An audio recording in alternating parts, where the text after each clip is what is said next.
What's up, guys? Kimmis here from Meanwhile in the Man Cave, where we take a look at all things pop culture, games, toys, or anything we think is cool. And today, we are taking a look at the Hot Toys Doc Ock Deluxe version from Spider-Man: No Way Home. Dr. Octopus first appeared in Amazing Spider-Man number 3 in July of 1963 and was created by Steve Ditko and Stan Lee.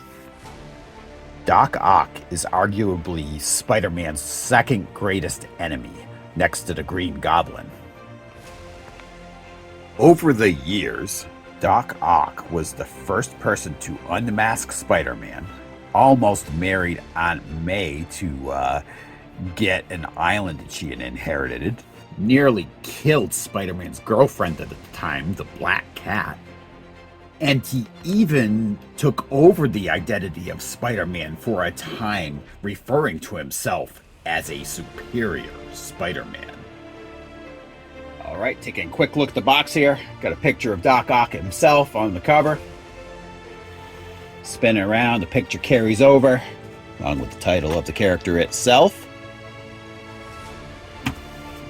On the back, quick little credits. And title of the character again on the side, along with a little picture from some of the movies. So, let's not waste a whole lot of time on this box. Let's get the slip cover off. I will tell you, this figure is very heavy. Couldn't believe it. Weighs a ton compared to most Hot Toys figures here. So we got a brief preview of what we're going to get out of this figure. You can kind of see why this figure is heavy. Look at those arms. Looks like there's a lot of heft there. Again, on the side here, Doc Ock title, and just a little random artwork on the back here. So let's get the tape off, get Doc Ock out of this prison, and see what we got. All right, we got some really large packaging here, and it's multi-layered. Starting off the first layer here. Here we are. Here's some arms in here. 4 of them. We're going to get you a closer look at these in a few minutes. Moving down to the next layer, we've got Doc Ock himself, along with 5 extra hands here in the package that go along with the 2 that are already on the figure itself. Got a pair of his glasses up there as well. And the next layer has the figure stand, along with 4 more arms. So, let's give you a closer look right now. Okay, we're starting right off here with the Nanotech Arms, exclusive to the deluxe version. So you see they're all colored up to reflect the fact that they're the Nanotech Arms.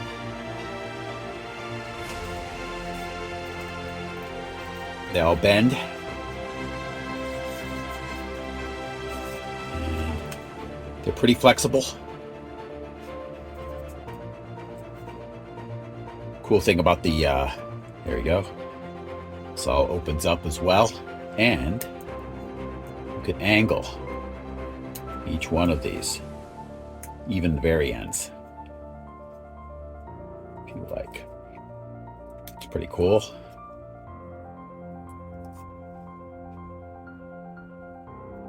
So you have 2 arms that are like this. And now you have the other arm. Still a nanotech, but it's got more of the sharper ends on it. So again, you still open up.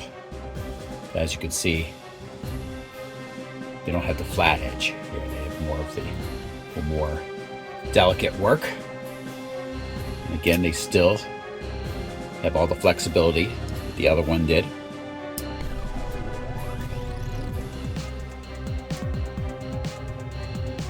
Neat. Again, they're all flexible with the bending. It doesn't seem like it's a wire. I don't know what's in here.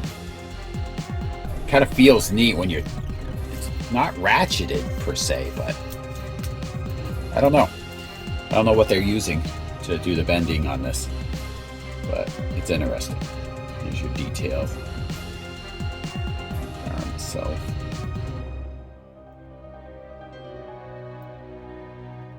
Very cool. Okay, so here they are, the non-Nanotech arms. And I was looking at these and I was like, what are these? Why do these look different? Well, mainly because they're not just a repaint. If you look here at the other Nanotech arms, they have these all over, which I didn't notice before, and it's on all sides. So they are repainted, but they also have these raised, I guess they're supposed to be from the Nanotech or whatever on the arms. So as you see on the non-Nanotech arms, you don't have that. But otherwise, they're pretty much the same arms. Open up, they have all the same, flexibility. They're pretty cool. And that's going to be the same with the more non-pointed ended arms. What you call them, but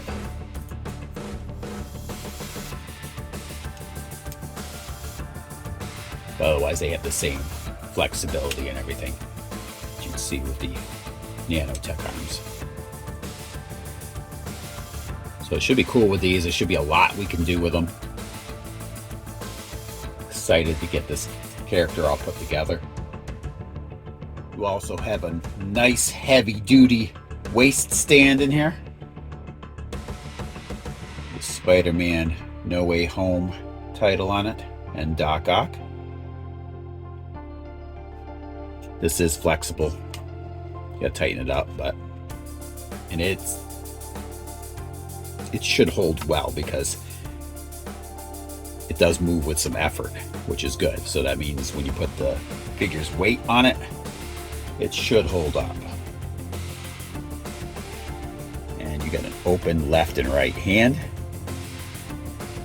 Gloved hands here.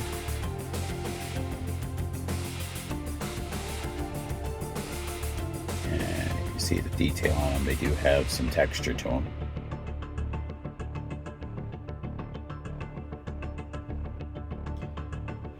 And a couple fist hands for punching Spider-Man.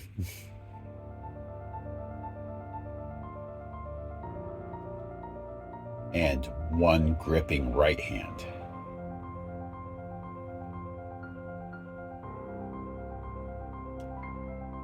And the little needle-like thing there for impaling Spider-Man that attaches to the inside of one of the tentacles.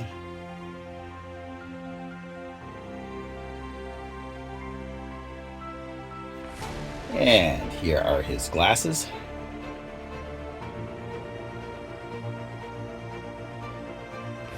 Put the focus on. There they are. And here he is, Doc Ock himself. So glad they released this. Doc Ock is from my favorite Spider-Man movie, which would have been the original Tobey Maguire Spider-Man 2. To me, that's my favorite of all the different Spider-Man movies they've come out with. The tailoring on this suit is pretty cool. Trench coat. There is a wire in this too, so you can style it any way you like. Kind of get it flowing in the wind or whatever you want. There's an inner leather jacket as well. Has a operational zipper.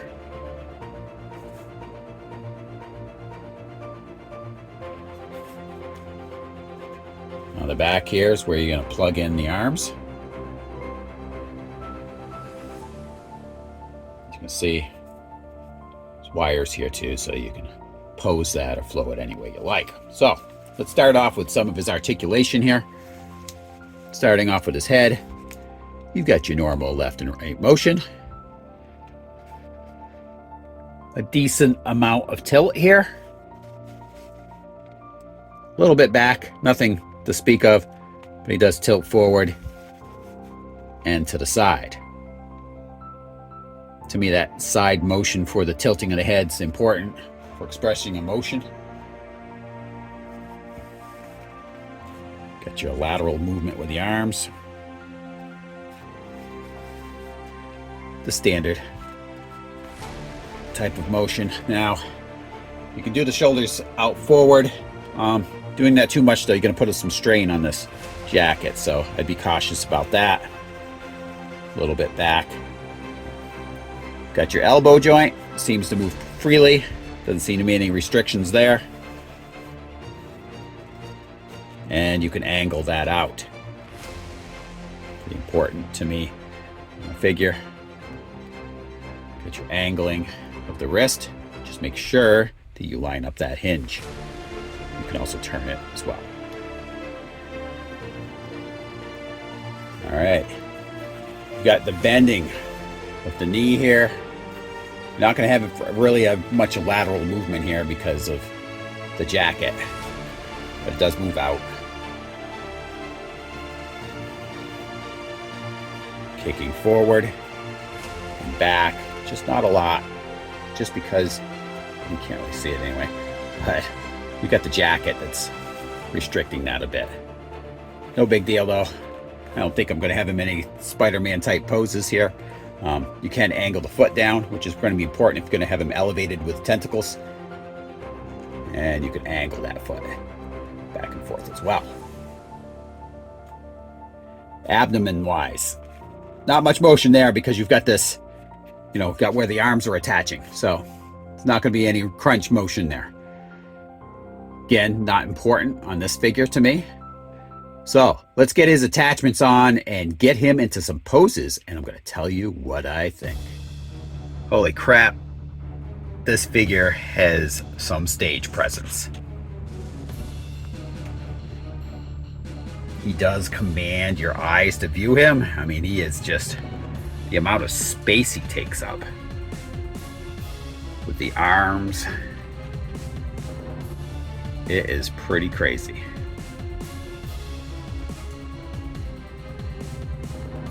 Definitely like the figure so far. Like it a little more with the glasses on. Me. I do have the Mr. Stabby thing installed on his tentacle up there.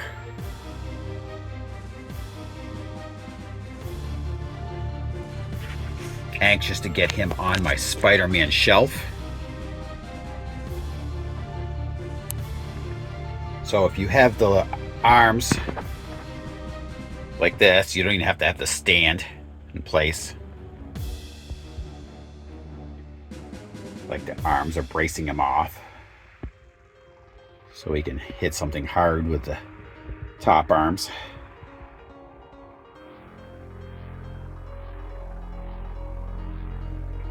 I really, really like how the arms work.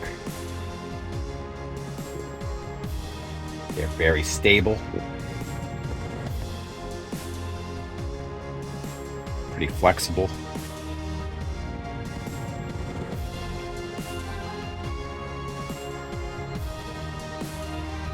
And you could actually have those things gripping objects if you want to in your diorama or a shelf or whatever.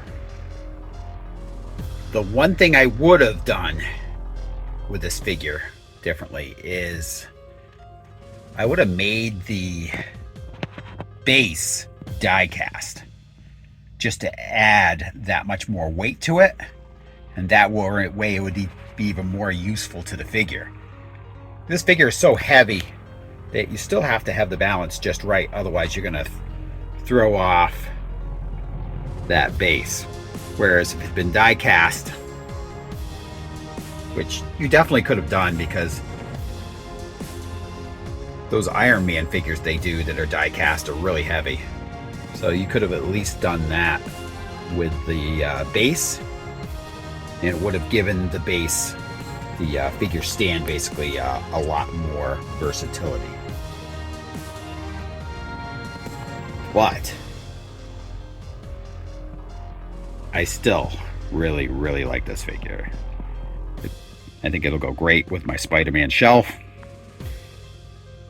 And I just prefer the Spider-Man villains in the movie that still harken back to their comic roots. They don't make big changes with them. Like, I really didn't like what they did with the Lizard. It was kind of lame, I thought.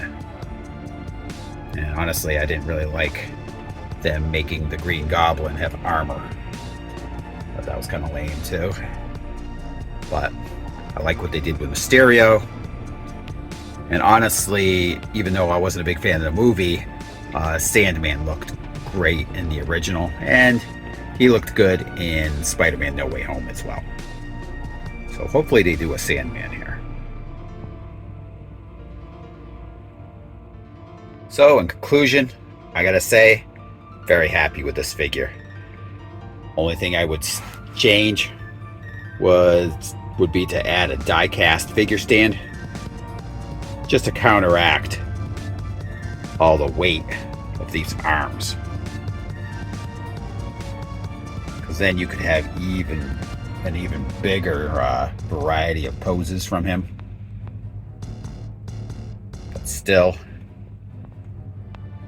this figure is really heavy, very cool.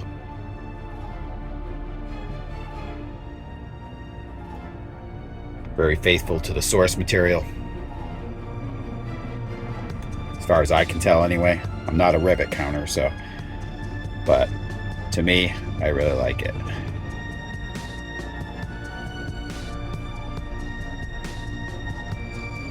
And this figure is freestanding right now, which is pretty good. I just wouldn't count on it to stay like that. You definitely want to have the figure stand on him.